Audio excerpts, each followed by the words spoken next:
Global platform మీద పోటీ పడేలా పిల్లలను తయారు చేయడం కోసం మాత్రమే ఈ స్కూల్ను స్టార్ట్ చేసిన తప్ప వేరే ఉద్దేశం కమర్షియల్ వేరే ఆలోచన లేస్తారని చెప్పినారు.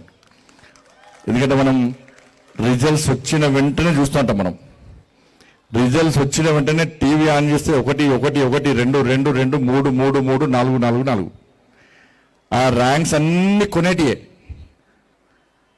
ఇదే కార్పొరేట్ వ్యవస్థ మనకి తెలుసు. కార్పొరేట్ స్కూల్ చాలా వస్తున్నాయి. అవన్నీ కూడా పిల్లలను తీసుకుపోయి ఒక జైలు వాతావరణంలో రూమ్లు వేయడం, మనం దూరపడ్డ మొత్తం వాళ్ళను బాగా ఇబ్బంది పెట్టడం, మళ్ళీ వాళ్ళు కాంపిటేటివ్ ఎగ్జామ్స్ పోతే ఫెయిల్ అయిపోతారు, రారు, సక్సెస్ గారు. కేవలం ఆ విద్యా సంస్థలు కూడా మా స్కూల్లో మా కాలేజీలో చదివినసేపు మాత్రమే మాకు ర్యాంక్స్ అవ్వాలి, తర్వాత పిల్లల భవిష్యత్తు మాకు అవసరం లేదని చెప్పి ఆలోచించినటువంటి ఒక కమర్షియల్ అయినటువంటి కార్పొరేట్ స్కూల్స్ ఉన్న వ్యవస్థ ఈ సమయంలో ఒక మంచి ఆలోచనతోని ఇలా బచ్పన్ స్కూల్ కానీ ఏహెచ్పిఎస్ ఈ స్కూల్స్ ఈ 2 స్కూల్స్ కూడా ఒక మంచి వాతావరణంలో నడుస్తున్నాయి. ఎందుకంటే మీరు కష్టపడి మీ పిల్లల భవిష్యత్తును ఇవాళ ఈ టీచర్స్ ఉపాధ్యాయుల చేతిలో పెడతారు, స్కూల్ వాళ్ళ మేనేజ్మెంట్ చేతిలో పెడతారు. ఇలా అబ్దుల్ కలాం చెప్పిన ఆయన కూడా నేను ఈ స్థాయికి రావడానికి కారణం నాకు చిన్నప్పుడు విద్య నేర్పినటువంటి సుబ్రహ్మణ్యన్ అయ్యర్ ఆ ఉపాధ్యాయుని వల్ల నేను ఈ స్థాయికి వచ్చిన. ఆయన క్రమశిక్షణ నేర్పిండు, అన్ని విషయాలు నేర్పిండు కాబట్టే నేను సైంటిస్ట్నైనా, అణుపరీక్షలు నిర్వహించిన, దేశానికి రాష్ట్రపతి అయినా, రాష్ట్రకు భారతరత్న అవార్డు తీసుకున్నా అని చెప్పిన వ్యక్తి ఇలా అబ్దుల్ కలాం. ఇలా ఈ దేశాన్ని ఒక సుస్థిర ప్రభుత్వంగా నీతి నిజాయితీగా పాలిస్తూ ఒక శక్తివంతమైన భారతదేశ నిర్మాణం కోసం ప్రయత్నం చేస్తున్నటువంటి నరేంద్ర మోడీ గారు కూడా నేను ఈ స్థాయికి రావడానికి కారణం నాకు చిన్నప్పుడు పాఠశాలలో జగదీష్ నాయక్ అనే టీచర్ నేర్పిన పాటల వల్ల, ఆయన చెప్పిన క్రమశిక్షణ వల్ల నేను ఈ స్థాయికి వచ్చానని చెప్పాను. పాపం అబ్దుల్ కలాం ఏమో పేపర్ వేసుకుంటూ పేపర్ బాయ్గా రాష్ట్రపతి అయ్యాడు. నరేంద్ర మోడీ గారు ఒక ఛాయ అంపుట్టు వాళ్ళ టీచర్ చెప్పినటువంటి పాఠాలు నేర్చుకొని క్రమశిక్షణ నేర్చుకొని ఒక లక్ష్యాన్ని ఎంచుకొని ఈరోజు దేశ ప్రధాని అయ్యాడు. కాబట్టి టీచర్ వ్యవస్థ అని ఈ పాఠశాలల యొక్క వ్యవస్థ అనేది చాలా ముఖ్యమైనటువంటి వ్యవస్థ.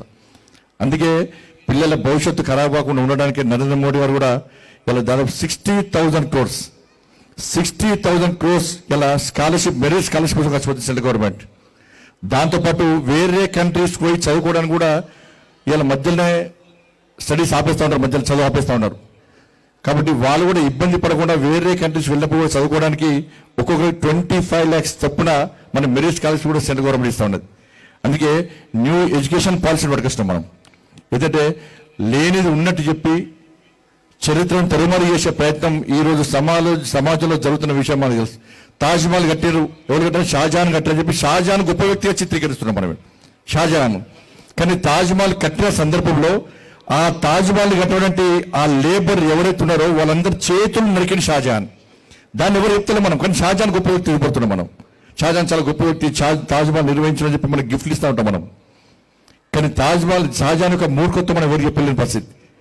ఇవాళ నిజాం ఈ తెలంగాణ రాష్ట్రాన్ని పాలించిన నిజాం ఇలా మన అమ్మలక్కలను అర్ధనగ్నంగా ఇవాళ బతుకమాడించిన విషయం కానీ అనేక సందర్భాలు ఇబ్బంది పెట్టిన విషయాన్ని పక్కబెట్టి నిజాం కూడా గొప్ప వ్యక్తి అని చూపేటువంటి చరిత్రను తరుమరు చేసే ప్రయత్నం ఇవాళ సమాజంలో జరుగుతున్నది. కాబట్టి ఇటువంటి విషయాలు కానీ న్యూ ఎడ్యుకేషన్ పాలసీ ద్వారా వాస్తవ విషయాలను ప్రజలకు చెప్పడం, విద్యార్థులకు చెప్పడం, ఒక దేశానికి సమాజానికి అవసరమైన విద్యను మాత్రమే అందించాలనే ఒక ఉద్దేశంతో ఇవాళ ముందుగా ప్రయత్నిస్తుంది. దురదృష్టవశాత్తు ఇవాళ విద్యా వ్యవస్థ అంతా కూడా అర్బన్ నక్సల్ చేతిలో బందీ ఉంది. ఇవాళ విద్యా వ్యవస్థ అంతా కూడా ప్రపంచంలో ఏ మూల ఏ క్షణం ఏం జరుగుతుందో వేగంగా తెలుసుకోవడానికి తొలి వెలుగు వాట్సాప్ ఛానల్ని ఫాలో చేయండి.